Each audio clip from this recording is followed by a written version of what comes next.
book, I could tape it for you, and you'd be able to listen to a I couple of can't do that. hours of discussion of the book. It's a wonderful invitation, thank you. Sir. First of all, I think probably part of the problem with Bloom's position and yours is not so much whether or not Plato or Aristotle or Descartes or whomever are good books. But the problem here is how, as you put it, how do you determine what is a good book? That is, a good book is not good in any kind of purely intrinsic sense. In some sense, whatever it is has to appear somewhere. The issue here is, how do these texts appear to us? Where do they come from? They didn't drop out of the sky to us. They were produced by some community somewhere for some purposes. Now, if you look at the history of the teaching of the classics, you'll find a varied history there.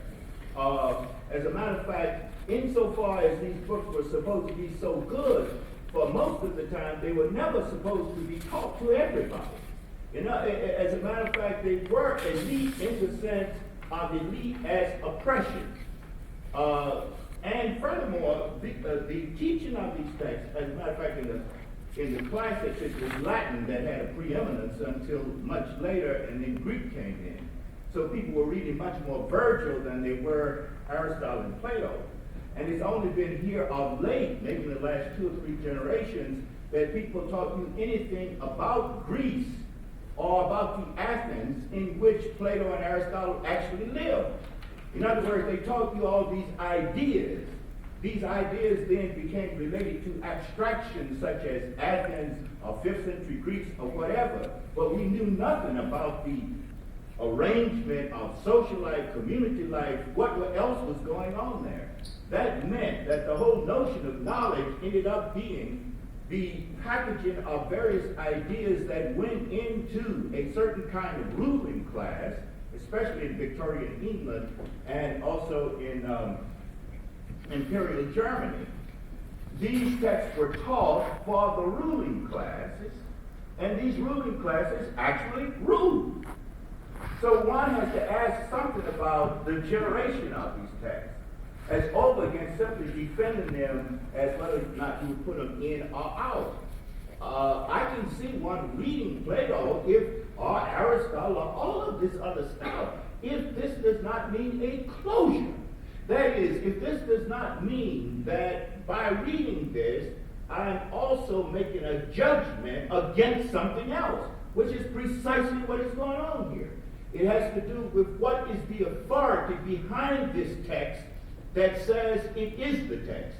That is, what is the context of the discussion which allows these texts to appear as the authoritative text.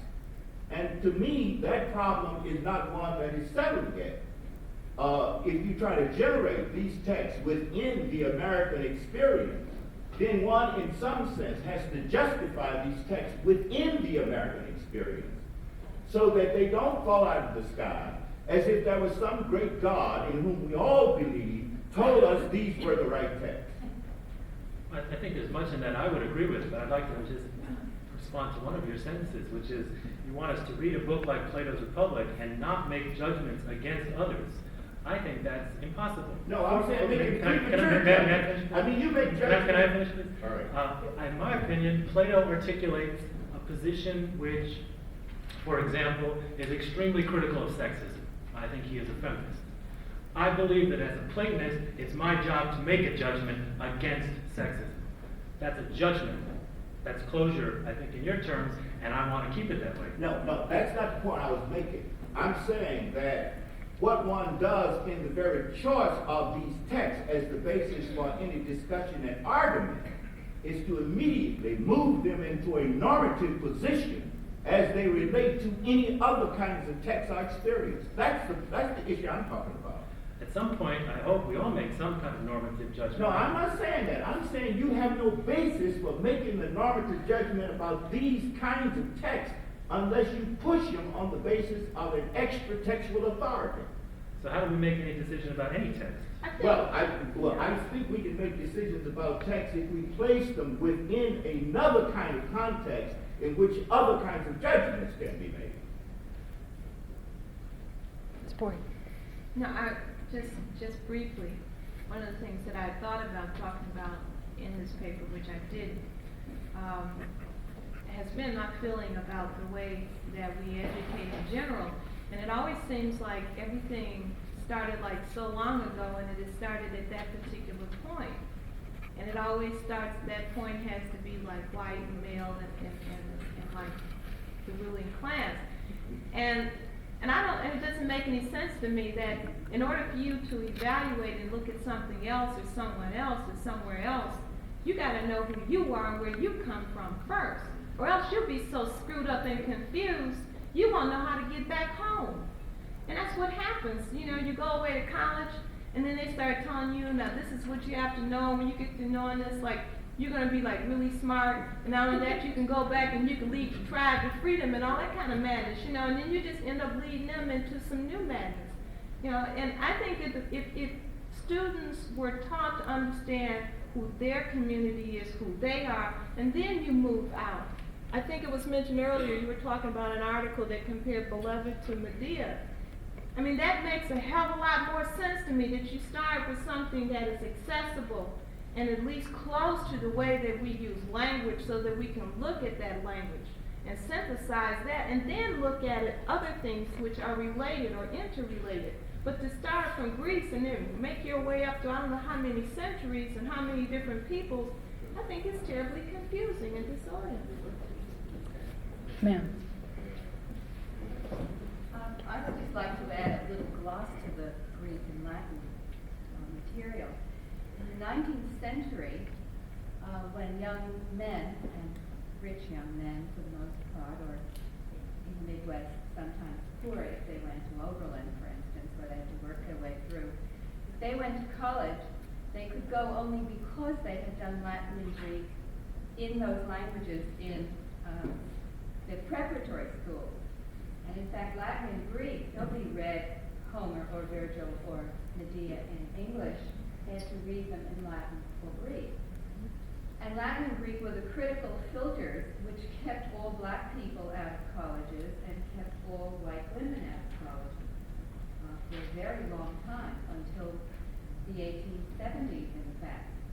Women could go to Oberlin, but they couldn't, unless they had, through some miracle, had Latin and Greek in their preparatory school, or were willing to begin on it. They had to take something called the literary curriculum, which was for women only, and which was in English only, and not in Latin and Greek.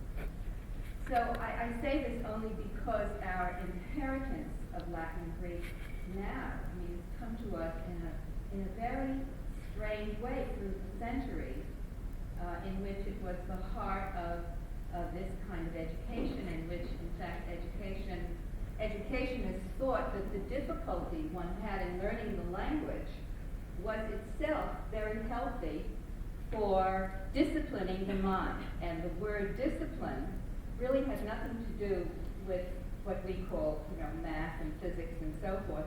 Discipline meant mental discipline, which you got from learning those very difficult languages of Latin and Greek.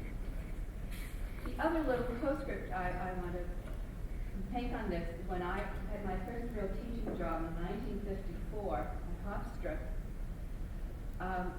and I was asked to teach, I was handed a curriculum, and the curriculum was an American literature curriculum that all sophomores had to take. This was the 50s. A whole year that I was supposed to teach as a brand new, which I called an instructor in English literature. And the first semester consisted of the Old Testament and Greek. And I was very bewildered. And it was called Hebraism and Hellenism.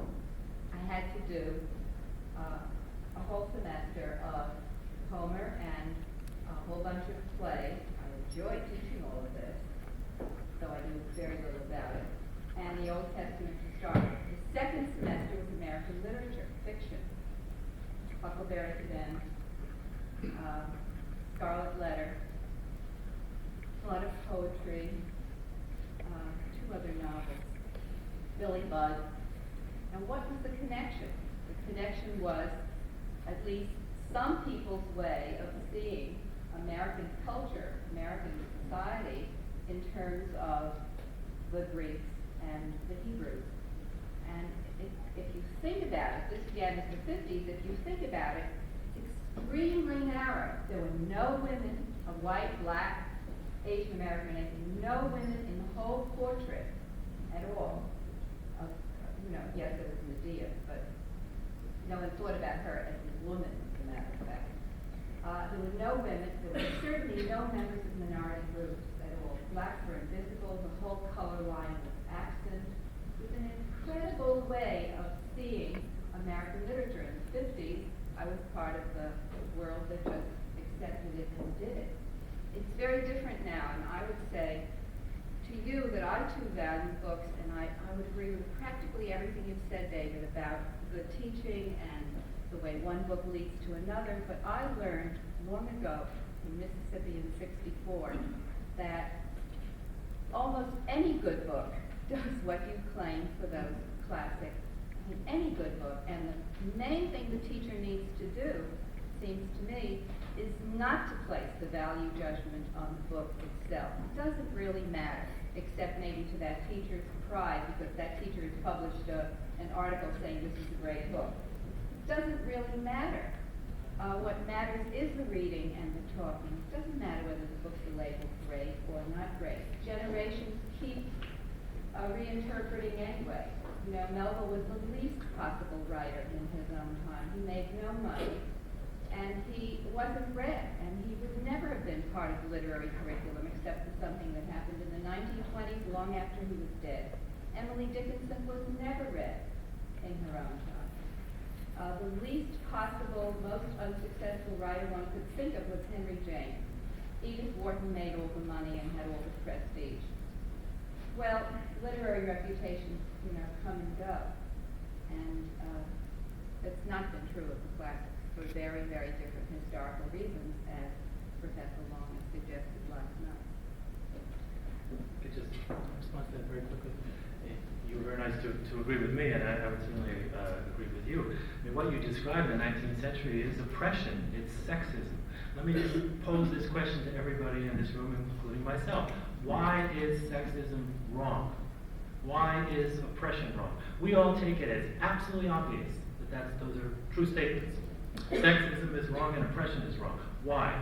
In my opinion, in order to answer that question, you must be able to explain something about what it means to be a human being. I think it's that difficult. I think.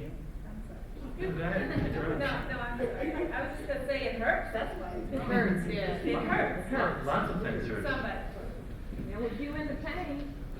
Well, I mean, I'd ask you, does that mean that something that feels good is good? Gentleman in the back. I don't think you'd say that. Yeah, I just have to say that I really love your idea about selective history and considering all the contemporary ideas. And I was wondering what other kind of suggestions you have to rid us of this deeply rooted consciousness of dead white sexist men that have plagued our readings for so long that we can somehow get a rise above that and integrate it with the education system. Oh, wow.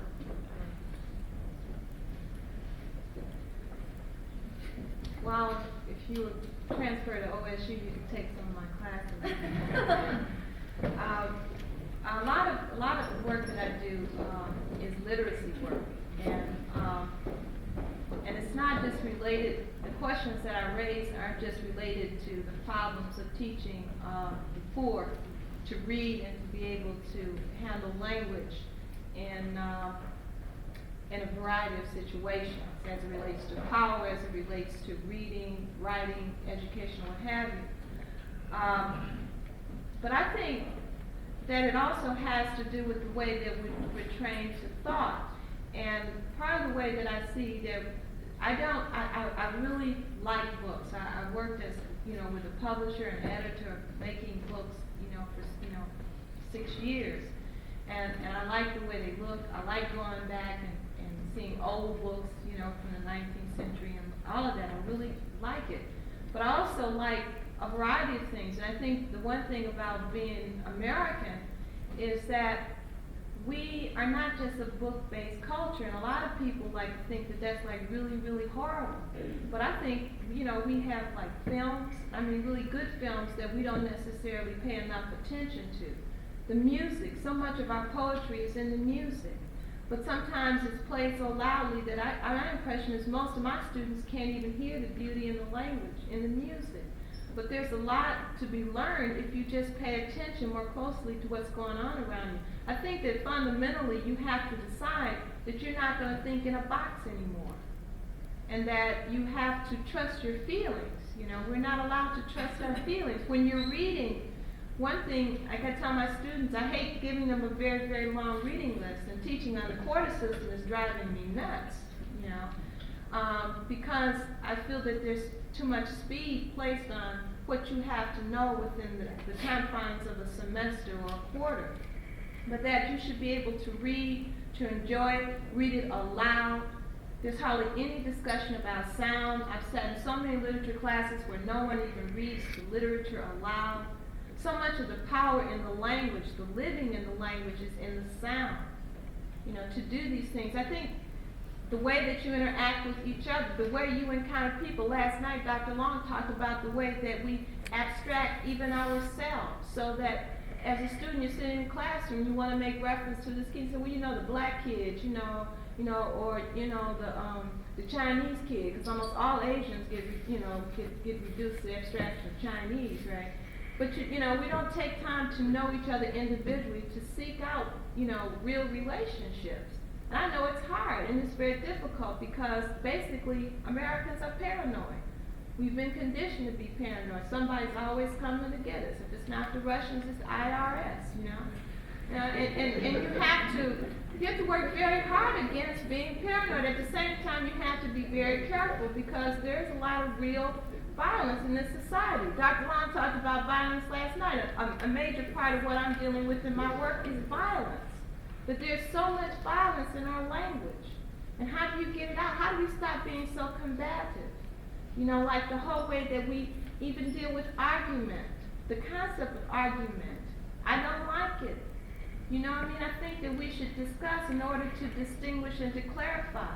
Not to beat up, or to get a prize, or something like that, but basically everything is placed in that. And it is very difficult because your initial reaction when somebody says something that hurts your feelings or you don't agree with, you're ready to pop them.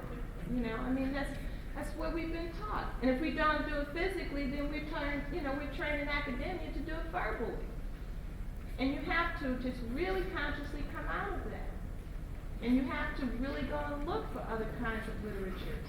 And things that will say things about you and your parents that will be very, very painful. But you have to get past that.